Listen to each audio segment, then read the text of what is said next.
کیا عمران خان کے خلاف فوجی عدالت میں کیس چلنا چاہیے؟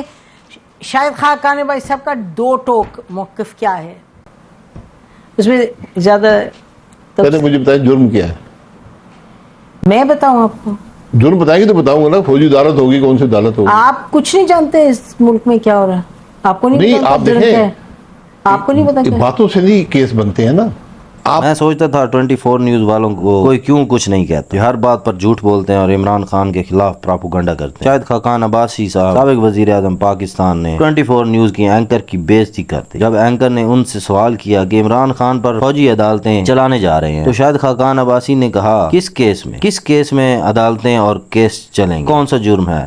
کوئی ثبوت ہے کسی کے پاس؟ تو اینکر نے کہا کہ 9 مئی کو جو واقعہ ہوا اس میں فوج اور حکومت کہتی ہے کہ عمران خان کا ہاتھ ہے. اس پر شاہد خاقان عباسی نے کہا کہ کہنے سننے سے کچھ نہیں ہوتا، کیس کو پراسیکیوٹ کریں، پراپر قانون کے مطابق چلیں. ہم کسی کو بھی کرپٹ کہہ دیتے ہیں، سوال یہ ہے کہ چارج کون سا ہے، کرائم کون سا ہے، ثبوت ہے یا نہیں ہے، یا بس عمران خان نے حملے کروائے یہی ثبوت ہے.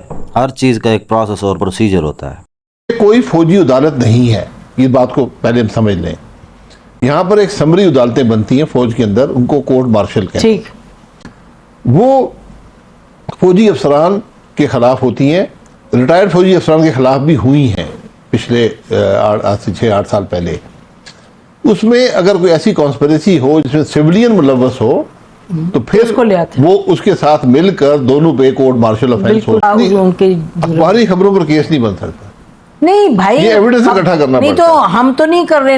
اس کے جب تک ایویڈنس اس کے کوالیفیکیشن پر پورا نہیں اترتا آپ ٹرائل نہیں کر سکیں گے. اگر میری ویڈیو پسند آئی ہو تو لازمی لائک کیجیے گا.